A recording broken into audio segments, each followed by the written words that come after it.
2017 was actually peak. Can you guys believe that it has been 8 years since then? In my point of view, it feels otherworldly. Different games, music, and the entire internet just felt like an entirely different dimension. Maybe I'm blinded by nostalgia, as I used to be this 11-year-old guy just binging guava juice, no stresses, no problems, no nothing. So today I'll yap about everything we had back then, starting off with the games. Back in the day we had this new hype brewing up, with the .io games. It all started off with Agario, this simple game where you are this ball trying to grow by eating other balls. Your goal was to become the biggest ball in the server. You could eat these tiny dots or go after other players in the server. And I myself was dogshit playing this game, and always was on the verge of breaking stuff, and that resulted in me being forbidden to play the game, which meant my best solution was to watch creators like Jumbo, who fell off once the Agario hype disappeared. And then we have Slitherio. If Agario already had me on the verge of insanity, just imagine what Slitherio did to me. Because in this game, we had a similar objective as the last one, but instead of being the biggest ball, your goal now is to be the biggest snake. So Agario and Slitherio, they were like these big dogs of the .io games, right?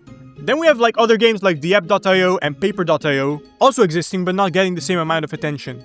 In my school, if someone had the chance to use a computer, they went on to play one of these games. Mostly because the PCs were so crap that this was the only thing they could run. Because they were stuck in these Windows XP times hanging on by a thread. And thank God for that, because otherwise I would have seen people play the other very trending game, which is Fortnite.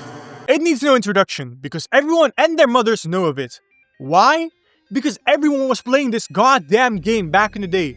And it got so bad that every kid's routine used to be go to school, plan a Fortnite session with your friends, go back home, play Fortnite, go to sleep, repeat. And the funniest thing to me is that most of these kids are now grown up and complaining about brain rot, when they were the ones that used to emote the orange justice in the middle of class. Speaking of Fortnite dances, they were everywhere. We had Griezmann over here throwing the take the L in the World Cup. Man, YouTube used to be horrible in 2017 because it was filled to the brim with Fortnite dances and also Pokémon Go. I'm back. I play Pokémon Go every day. I play Pokémon Go. Yeah, with songs like this, with kids running around trying to catch the coolest Pokemon out there. Some people even committed crimes just to catch one.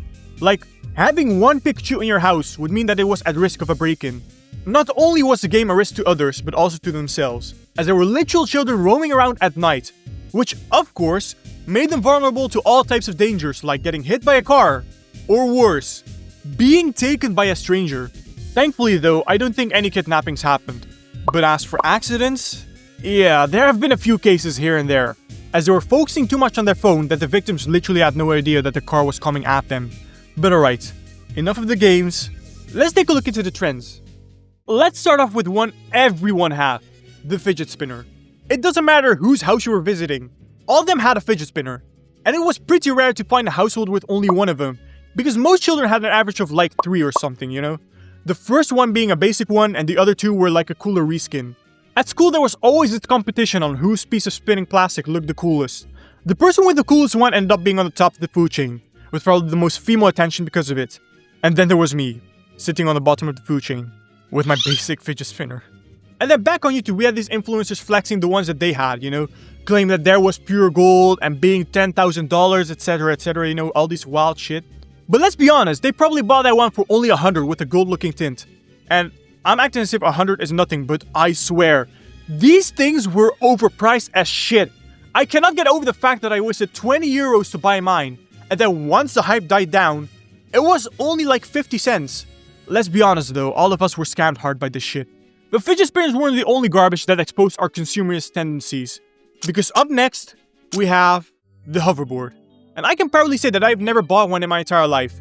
Mostly because my parents realized how crappy the product was. Too bad other parents weren't as wise and were quick to buy their son or daughter this dangerous little toy. And despite me not having one, my friends did, which meant that I used theirs just to end up on the floor crying.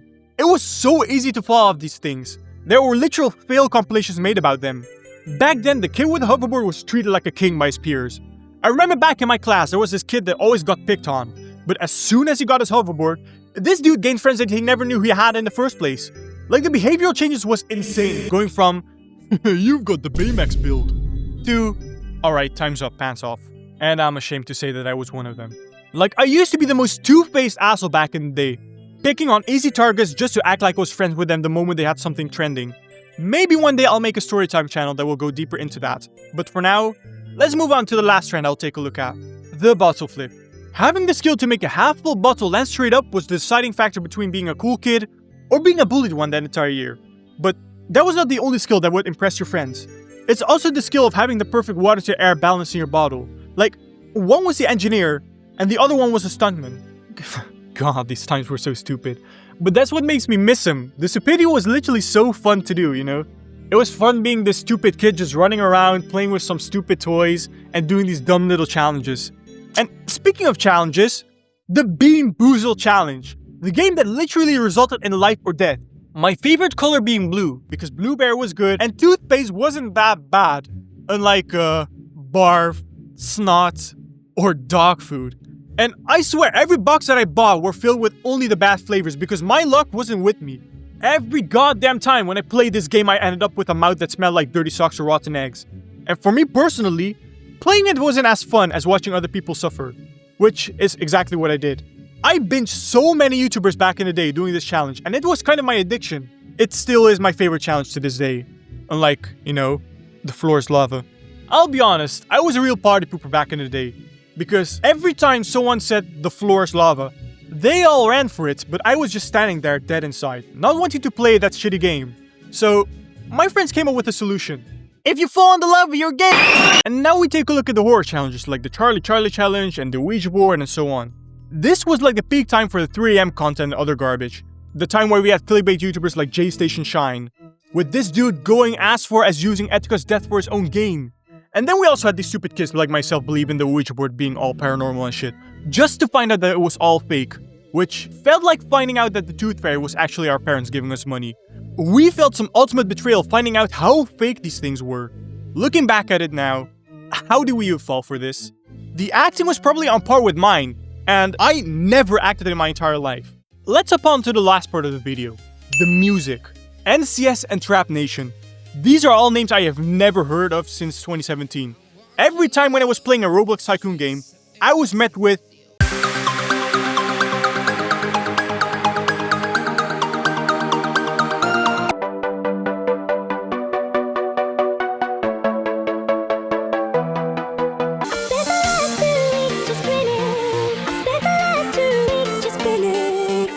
and then with Trap Nation.